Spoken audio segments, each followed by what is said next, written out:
When I was in middle school, my parents gave me a book called The Ordinary Princess by MMK. It's about Princess Amethyst, or Amy for short, who is destined to be the most beautiful and most graceful of her sisters, as each princess is supposed to be more amazing than the last. At her christening, though, an old crotchety fairy bestows upon Amy the gift of ordinariness. And so she grows up and she's not beautiful. Her hair is mousy and her nose is turned up, and she's not graceful, constantly stumbling and dropping her crown. Her parents are exasperated trying to find her a suitor and plan to put her in a tower with a dragon. So she runs away. She builds a home in the woods and starts working at another castle. She makes friends with other maids and falls in love with another poor, ordinary servant. She finds out later that this servant is actually the king of this castle, and they live happily ever after. The end. It's not an extravagant story. There are only 4 chapters, but I was obsessed with this book. I read it over and over again. I kept reading this little children's book all the way through high school, and I would ask myself, why is this little, simple story so important to me? In middle and high school, my church community meant everything to me. I led in the worship team, I went to small groups and worship and services all Sunday. My youth pastor was the theological authority to me. I started to question my sexuality in 8th grade, though, and I started identifying as bisexual my sophomore year of high school. Not that I told anyone, though. I just knew in my heart. Whenever homosexuality as a concept was discussed with me growing up, it was always, it's okay to be gay. Acting on it is the sin. But during this time, I started to question those things people had always told me. I would ask, is homosexuality really a sin? One Sunday, I was sitting in my high school service, ready to hear my youth pastor's message, and he said he wanted to talk about homosexuality, and I thought, great, I've been struggling with this. I'm starting to think it isn't a sin after all. Maybe I can actually be open about who I am with this community. He stood on stage and told us he had been on a journey of discovery and deep research. For months, he had been wrestling with this question. And after those months of research, he felt he could confidently stand there and say to all of us teenagers that homosexuality was definitely a sin. He spoke for about 20 minutes. And within those 20 minutes, he broke me. It wasn't his intention. But what I heard as I sat there with a little rainbow flag already flown over my heart was that I was not welcome to be myself. And I internalized it. I shoved down my feelings. I ripped out the rainbow. I started to say that I universally believed homosexuality was a sin. I hated that part of me. I was disgusted by it. And I held homophobic beliefs for 3 years after that, embedded in bigotry because of one sermon. When I got to college, my heart was all tangled up. I knew I was bi, but I knew it was a sin, so I was just choosing to not like women. But my freshman year was wild. I got an amazing group of friends who I still love so much. I tried to find a new church to go to, but nothing really felt right, so I just stopped going. During this time, I started taking a religion class and getting to know one of my friends who is a religion nerd, which I didn't know existed. These two challenged the things I had just perceived as fact. I thought every Christian believed what I believed. I was wrong. I felt insane, like everything I had accepted as reality suddenly wasn't, and I couldn't find any answers I trusted from any side. I was going through what's commonly understood as religious deconstruction. Basically, deconstruction can happen when someone's first on their own and making their own faith decisions, or it can happen because of deeper faith research. For some people, they begin to doubt the credibility of the Bible, or it can begin with that eternal question, if God is good, then why is there so much pain in the world? For me, it meant finding out that my beliefs were not universal. I started to doubt the mission of the church and the viability of interpreting the Bible 100% in its English translation. Fast forward a bit, though. The pandemic hits, my freshman year gets cut short, but the college announced we were coming back to campus in the fall, and we were all so excited. My friends and I had a group chat, and it was buzzing.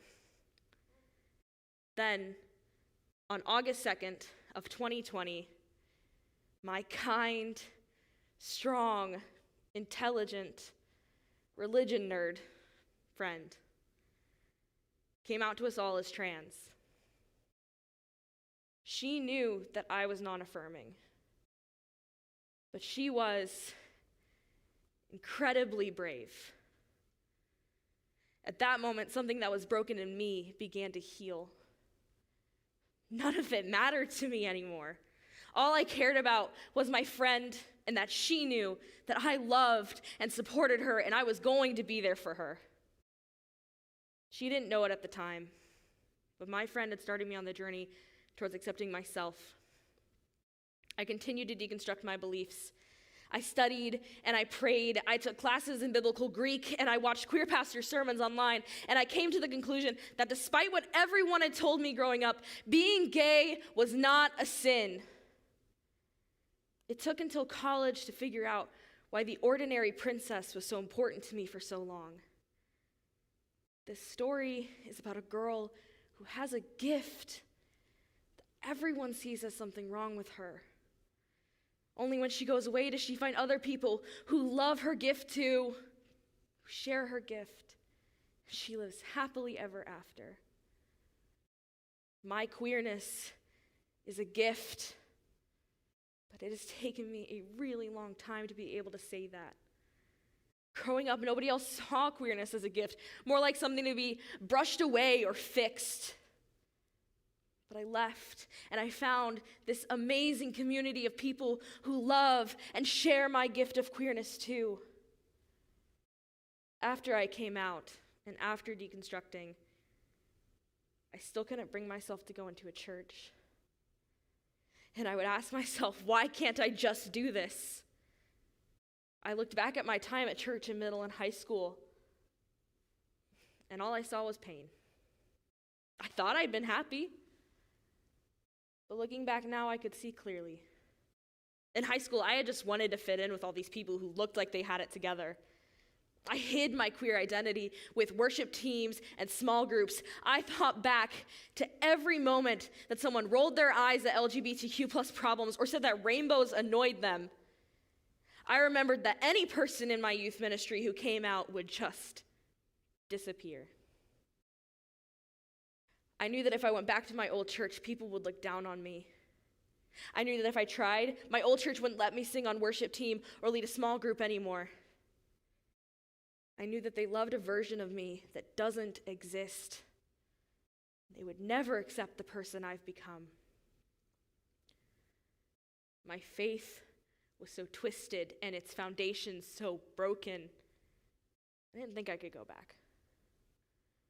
I looked at the church, an institution founded by Jesus Christ, a man who championed the oppressed and sought justice. But I looked at the church and I saw damage. I saw a church that hurt queer people and still claimed to be righteous. I saw hate and control. And it didn't seem like many of my siblings in faith actually cared. I wondered if I should just give up and become agnostic or look into other religions. I doubted. I almost walked away. But at the end of the day, I did find my own way back to Christianity. I rebuilt that faith, brick by brick. It was excruciating, like stripping a house down to its frame and rebuilding it. I had to choose what I wanted to stay and what still caused pain. There were so many moments when I questioned if it was even worth it. But at the end of that journey is a faith built on Jesus Christ, who I believe stands with his queer children. I believe that my queerness is a gift from God, and no one will make me ashamed of it. That being said, I do want all of my siblings in the LGBTQ plus community to know that if you walked away from Christianity, that is okay and valid. It is healthy to walk away from painful systems. You're brave for having done it. To my siblings in Christ who choose not to affirm queer identities, I implore you to do so. Many non-affirming Christians will be looking at me now and saying, but I do love gay people. I just don't agree with the lifestyle. Not all of us in the LGBTQ plus community believe we were born this way, but being a part of this community is who we are. It is a culture. It is a love life. It is a part of us. It is us. You could come into these conversations using this rhetoric, intending love, but causing damage. Intention will always be trumped by impact. When someone says, hate the sin, love the sinner, what we hear, no matter what that person wants us to hear, is that that person believes there's something inherently wrong with us. We hear that you could never love and appreciate us fully.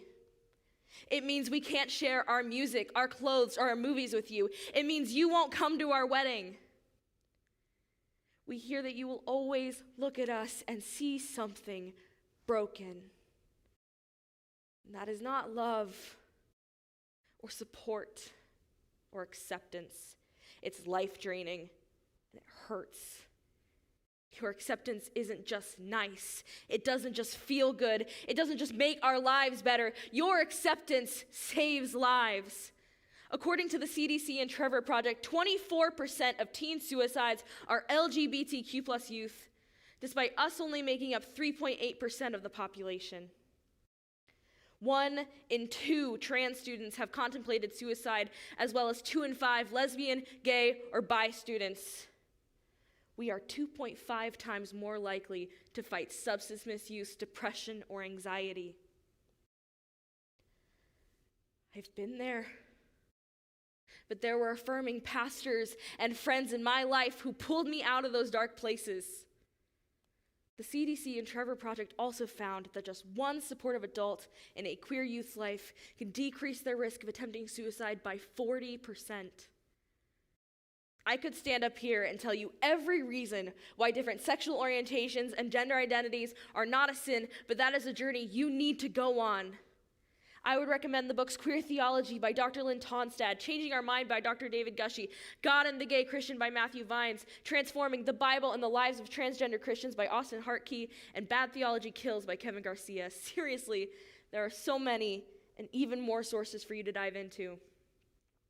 I'm not going to stand up here and espouse these theological debates because at the end of the day, this is about saving lives. There could be someone in your life right now who is struggling with this, and you could be the one person who accepts them and loves them with no conditions or modifiers. So what does acceptance mean? Acceptance is choosing to put your own prejudice aside and choosing to love someone, not in spite of who they are, but because of it. Acceptance is doing your own research to be better. Acceptance is having community with queer people without shaming them. Acceptance is loud and explicit. Acceptance is full and it is unconditional. Acceptance is radical. It's hard. The road to acceptance is a long and difficult one, but I implore you to go down it because you could be the difference between someone's life or death. Thank you.